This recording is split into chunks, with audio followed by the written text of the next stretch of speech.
Donc effectivement, je vais vous présenter le travail que je mène sur l'utilisation de l'histoire des sciences pour travailler l'obstacle de l'irrigation lors de l'enseignement de la circulation sanguine en cycle 4, et avec un travail que je mène dans le cadre de ma thèse en didactique des SVT, sous la direction de Patricia Crépin-Aubert et de Stéphane Schmitt. Alors, le contexte de la recherche, donc on s'intéresse à l'enseignement de la circulation sanguine pour un niveau d'enseignement de cycle 4, donc qui en France correspond à des enfants entre 12 et 15 ans, même si dans les faits, la circulation sanguine est plutôt étudiée par les enfants de 12 ans, parce que les enseignants peuvent choisir l'année dans laquelle ils le font, et c'est plutôt sur la classe de 5e que ça a lieu. Alors, j'avais mené une étude antérieure dans le cadre de mon mémoire de recherche qui portait sur des activités de problématisation de la circulation sanguine à partir d'une bande dessinée qui intégrait des éléments historiques. Et ce que j'avais repéré, c'était des difficultés pour les enseignants de repérer les différents modèles explicatifs, tant chez leurs élèves que dans l'histoire des sciences. Et donc, tout le travail que je mène dans ma thèse est justement issu de cette première étude et cherche à voir quels sont les éléments qui pourraient aider les enseignants à utiliser l'histoire des sciences dans cet enseignement.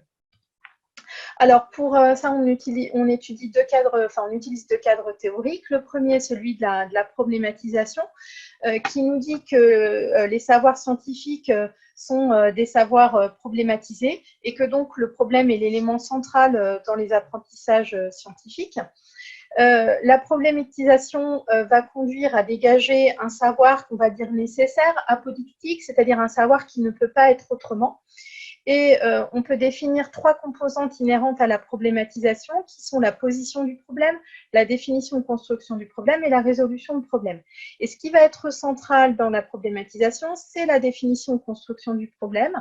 C'est le moment où les élèves vont pouvoir imaginer des possibles, des impossibles, les conséquences de ces possibles et de ces impossibles, et donc de dégager finalement ce savoir nécessaire. Alors, toutes ces pratiques autour de la problématisation posent le problème des aides à la problématisation que peuvent apporter les enseignants.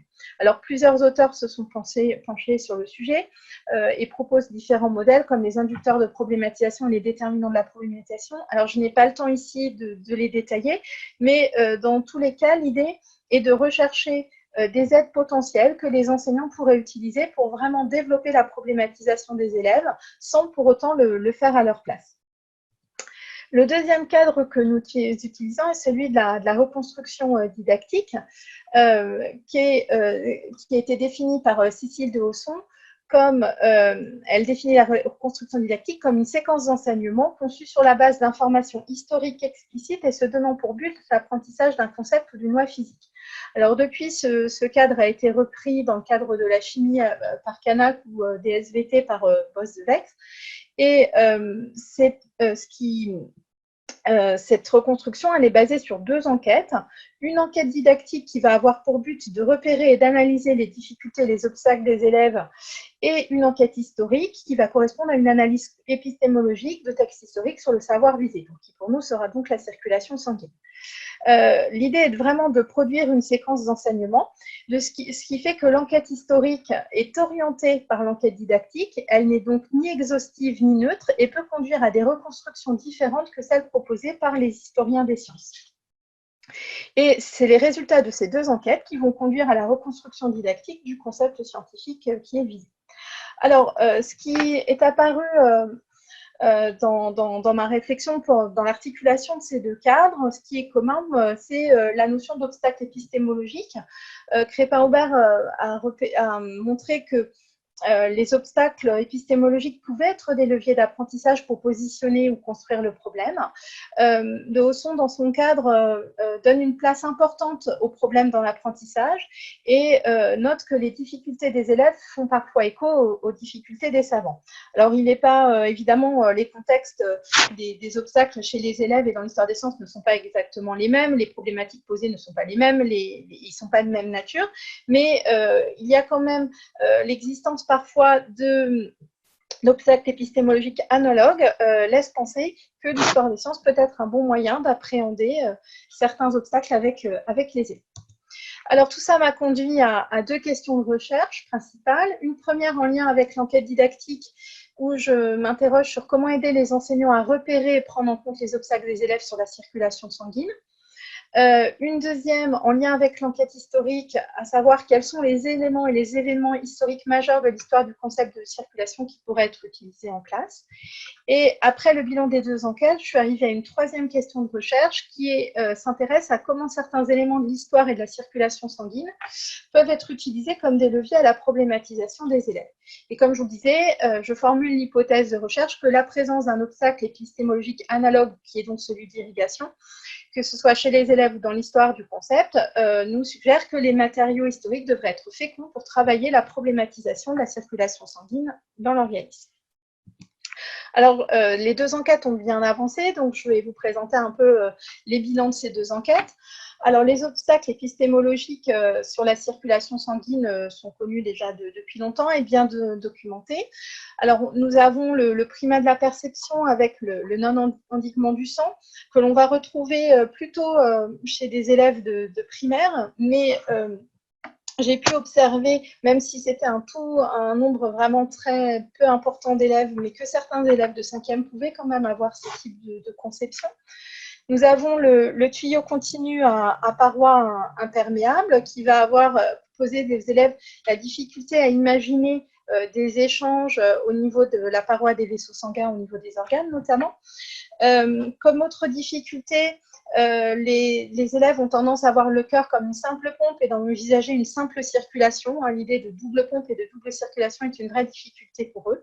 Et puis, on va avoir ce fameux obstacle de l'irrigation qui, pour le coup, est très fort. Donc, le principe de l'obstacle de l'irrigation, c'est de concevoir le trajet du sang comme un système ouvert, avec le sang qui part du cœur et qui va jusqu'aux organes et qui va être consommé finalement au niveau des organes, et le retour du sang au cœur n'est pas pensé. Alors, Arnaudin et Minces, qui ont beaucoup travaillé sur des études avec des cohortes d'âge très différents, allant du primaire jusqu'à l'université, ont montré que les conceptions relatives à la circulation et donc cet obstacle de l'irrigation étaient les plus tenaces, parce que rejeter ce modèle, c'est comprendre qu'il existe un système circulatoire clos. Ça nécessite des changements conceptuels très importants, notamment qu'est-ce qu'un capillaire, la notion de milieu extracellulaire ou les besoins des cellules. Et en plus, comme nous le dit Canguilhem, la réalité du concept biologique de circulation présuppose l'abandon de la commodité du concept technique d'irrigation, qui est effectivement très facilement visualisable par les élèves. Alors, dans l'enquête didactique, nous nous sommes aussi intéressés aux activités qui avaient déjà pu être menées en classe. Wayoun et Fortin ont montré avec des élèves de primaire que des confrontations entre des conceptions initiales des élèves et des conceptions historiques avaient permis d'engager des élèves sur des questions autour du trajet du sang. Comme je l'ai dit, j'avais mené un premier travail où j'avais montré qu'il y avait des difficultés pour les enseignants de repérer l'obstacle irrigateur, que ce soit chez les élèves ou dans l'histoire des sciences, et de leur propre aveu, c'était lié à une déconnexion tant sur les aspects historiques que sur les aspects didactiques. Suite à cette première expérimentation, j'en ai mené une seconde avec une enseignante qui avait participé à la première, et on avait eu un entretien où on avait discuté de l'histoire de la circulation sanguine, des obstacles des élèves, des attendus d'une problématisation scolaire. Et lors de la deuxième expérimentation, ce qui est apparu, c'est que des échanges langagiers plus importants entre les élèves et leur modèle explicatif majoritairement irrigateur, ainsi que la meilleure culture didactique de l'enseignante, avaient favorisé une construction de problèmes plus riches. Et tout ça nous conduit à penser à l'importance de la nécessité de développer la culture didactique et historique des enseignants pour les aider à utiliser l'histoire des sciences en classe. Alors, les résultats de l'enquête historique, je vais être assez rapide. En fait, il y a deux grands modèles qui se sont imposés dans l'histoire des sciences. Tout d'abord, le modèle de Galien, même si les premiers à parler d'irrigation sont Hippocrate ou Aristote. Mais Galien, qui est un médecin grec qui pratique à Rome au début du premier millénaire, va proposer un modèle irrigateur avec, comme vous pouvez le voir sur la partie gauche du schéma, ici, je ne sais pas si vous voyez, non, je crois pas, si vous voyez ici, donc un trajet du sang veineux et du sang artériel qui vont venir se consommer en périphérie. Et pourquoi est-ce que j'ai choisi de vous montrer Galien? Parce que tout simplement, ces écrits vont faire référence dans le domaine médical pendant plus de 1400 ans. Et ça va presque devenir des dogmes qui vont être très difficiles à dépasser. Et pour ce qui concerne la circulation, il va falloir attendre 1628 qu'un docteur anglais qui s'appelle William Harvey mettre en évidence la circulation. Là, on voit bien un départ du sang artériel du cœur gauche qui va venir jusqu'aux organes, qui va ensuite retourner au cœur par les veines dans le cœur droit. Alors évidemment, il y a eu des découvertes importantes entre les deux, je ne vais pas dire qu'il ne s'est rien passé, mais toutes les nouvelles découvertes, comme par exemple, ici vous voyez qu'il y a des communications qui sont pensées entre les ventricules droit et gauche par des pores intraventriculaires qui vont être, on va montrer qu'il n'y en a pas de ces fameux pores, on va montrer qu'il y a un passage du sang entre les deux ventricules par le biais des poumons. Et bien, malgré toutes ces avancées, elles sont toutes pensées dans un cadre épistémique de ce qui est de l'irrigation. Et il va vraiment falloir attendre Harvey pour arriver à la circulation. Alors, suite à ces deux enquêtes, nous avons décidé de construire un certain nombre d'outils didactiques pour les enseignants. Et ces outils didactiques sont de deux types. D'abord, certains justement pour développer la culture didactique et historique, et notamment par la construction de grilles d'analyse des conceptions initiales et de repérage de ce fameux obstacle de l'irrigation chez les élèves. Les attendus d'une problématisation scolaire et une présentation des principales étapes de la construction du concept de circulation sanguine. Et puis des outils qui sont plus pensés pour être utilisés en classe, comme des extraits des sources historiques primaires, des schémas des modèles irrigateurs et circulateurs, et la reconstruction d'un dialogue fictif entre Harvey et Riolan, en sachant que Riolan est un des principaux opposants à Harvey au moment où Harvey publie son ouvrage. L'idée, c'est que l'enseignant aille chercher dans ses outils ce qui pourrait lui être utile et qui pourrait l'aider à guider la problématisation des élèves en classe. Mais le choix des outils est entièrement laissé aux enseignants, justement en fonction des besoins qu'ils peuvent ressentir et de l'expertise qu'ils peuvent avoir de leurs élèves et de leurs difficultés. Alors, je ne peux pas vous présenter tous les outils, donc j'ai décidé de vous en présenter un de chaque, à savoir la grille d'analyse et les extraits de sources historiques. Alors, je vais commencer par les extraits de sources historiques et surtout vous expliquer comment est-ce que j'ai fait les choix des sources qui pouvaient être utilisées. Donc, je vais vous présenter les choix que j'ai faits pour l'ouvrage d'Harvey. L'idée qui a conduit mon travail, c'était dans le cadre de la problématisation de la circulation sanguine telle qu'elle est présentée dans son ouvrage, quelles sont les nécessités qu'il a pu construire. Donc pour ça, nous allons utiliser les espaces de contraintes et nécessités qui sont proposés par Lost et Peter Falvey, qui essayent de voir quels sont les faits, donc le registre empirique et les théories, le registre du modèle qui peuvent être proposés, mais aussi quels sont les éléments qu'on pourrait dire assertoriques, qui sont ainsi, et ceux qui vont être apodictiques et qui vont être mis en nécessité. Harvey a travaillé sur deux problèmes majeurs qui sont vraiment traités de façon totalement distincte dans son livre. Le problème des mouvements du cœur et des artères, qui correspond à la première partie, et puis le problème de la quantité de sang passant par le cœur et les artères à chaque battement. Et alors, il commence effectivement sur le problème du cœur. À l'époque, il y a un questionnement sur savoir si la systole est le mouvement actif ou passif du cœur, et puis est-ce que les artères pulse activement ou passivement. Et donc, il va démontrer sur cette controverse qui existe depuis plusieurs siècles que la systole est le mouvement actif du cœur et qu'à cette contraction des ventricules va répondre une dilatation passive des artères. Et Beilebal nous dit que, pour lui, l'écriture de Demotokordis s'est faite en 2 temps, donc c'est l'ouvrage d'Harvey avec ses deux parties, et que c'est la résolution du premier problème qui a conduit Harvey à s'interroger sur cet aspect quantitatif et à proposer un modèle de la circulation du sang. Et donc, c'est à ce niveau, sur ce problème-là, que je vous propose de cet espace contrainte et nécessité. En fait, quand on lit effectivement l'ouvrage d'Harvey, dans le chapitre 8, il part de cette première contrainte empirique qui est le calcul de la quantité de sang éjecté par le cœur, et il va avoir deux contraintes théoriques. Une qui est que les organes reçoivent une quantité suffisante de sang pour leur nutrition, et l'autre que la quantité de sang passant par le cœur est trop importante par rapport aux besoins des organes, sauf si on envisage une circulation d'une même quantité de sang. C'est pas démontré, mais c'est quelque chose qu'il pense qui va vraiment structurer tout le reste de son raisonnement.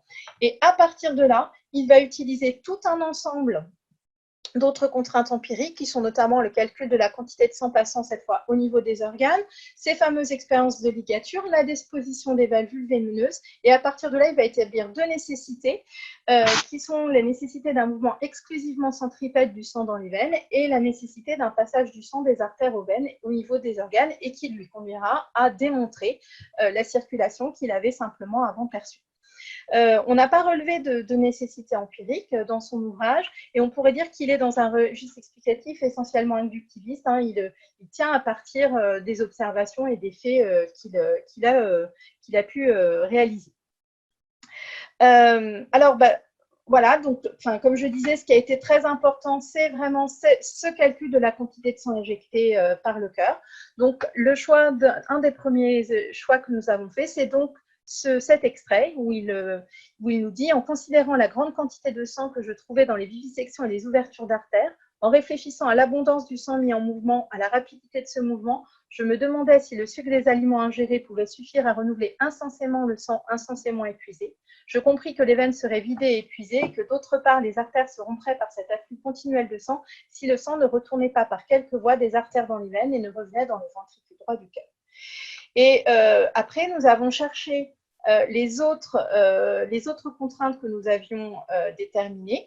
Nous avons cherché les extraits qui permettaient de montrer ces contraintes, avec l'idée que ces sources primaires, donc ces extraits, pourraient être alors permettre lors d'un débat des élèves sur les différents modèles explicatifs historiques, irrigateurs et circulateurs, leur permettrait d'établir les nécessités.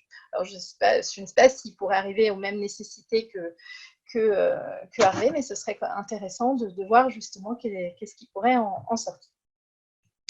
Alors, l'autre élément que j'ai décidé de développer, c'est les choix qui ont guidé la construction d'une grille d'aide au repérage de l'obstacle irrigateur. Donc là, je m'appuie sur des recueils qui ont été faits sur les conceptions sur la circulation sanguine de plusieurs classes qui ont été réalisées par plusieurs enseignants. Et donc, j'ai travaillé à partir de cet ensemble de conceptions. Et donc, on peut se trouver, alors avec ici, pardon, excusez-moi.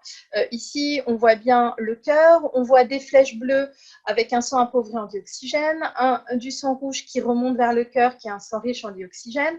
On voit qu'il y a des petites erreurs, mais c'est quand même marqué, le sang passe dans la tête, dans les bras, les jambes et partout dans le corps, il passe dans les veines et alimente le cœur. Bon, il n'y a pas trop de doute que cet élève est certainement dans une vision circulatrice du trajet du sang.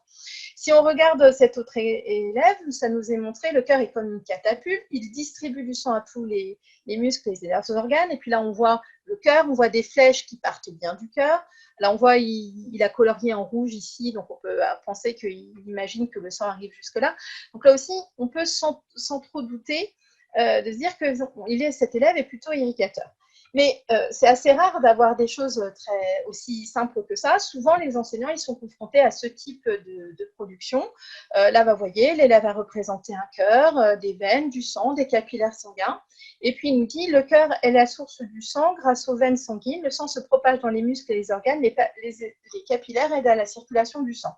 Alors, finalement, on se dit, bah oui, il utilise circulation, certes, mais il parle de propagation, il parle de source qui pourrait laisser peut-être penser qu'on est dans un aspect irrigateur. Si on regarde les vaisseaux sanguins, ils semblent s'arrêter à la périphérie.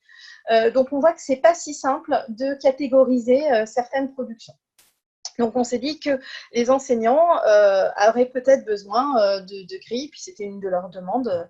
Donc j'ai pris toutes les conceptions que j'avais pu recueillir. J'ai essayé de rechercher tous les éléments que je pouvais caractériser. Je suis arrivée sur cette grille qui était un petit peu chargée. Et puis, avec certains éléments qui, même s'ils étaient intéressants, par exemple, là, l'endiguement du sang, on voit pas de... Certains ne représentent pas de vaisseau. On va être sur une conception non endiguée qui peut être intéressante, mais si on veut travailler l'obstacle de l'irrigation, n'est pas obligatoirement ce qu'on recherche. Et donc, j'ai simplifié cette grille avec, en mettant vraiment les éléments qui permettent de catégoriser si la conception de l'élève est plutôt irrigatrice ou plutôt circulatrice. Alors, j'ai bien précisé que les indices peuvent être recherchés dans les schémas et dans les écrits, et même c'est souvent intéressant d'avoir les deux et pas seulement des schémas. Que, évidemment, seul un trajet du sang permet de façon sûre et certaine de catégoriser une conception d'élève, mais que quand il y a beaucoup d'autres indices, et surtout quand ils sont plus nombreux et concordants, vont pouvoir permettre quand même d'émettre une catégorisation qu'on pourra dire probable, à défaut d'être certaine. Juste pour dire qu'on arrive tout doucement au bout et que voilà. Et bien, ça tombe bien, c'est ma dernière diapo. C'est magnifique. Alors, donc j'ai présenté tous ces outils et ce temps de formation au cours d'un temps de formation avec à 4 enseignants. Alors, je devais aller les voir en classe entre mi-mars et mi-mai, donc vous comprenez bien que le Covid a encore frappé. Et donc, je n'ai malheureusement pas pu, avec les 2 mois de confinement en France, et j'ai pas pu aller observer la mise en œuvre de ces outils. Donc, tout ça est reporté pour la rentrée, en espérant que je puisse le faire. Et ça nous permettra d'analyser les séances de classe pour étudier la pertinence des choix qu'on a pu effectuer. Voilà, je vous remercie de votre attention.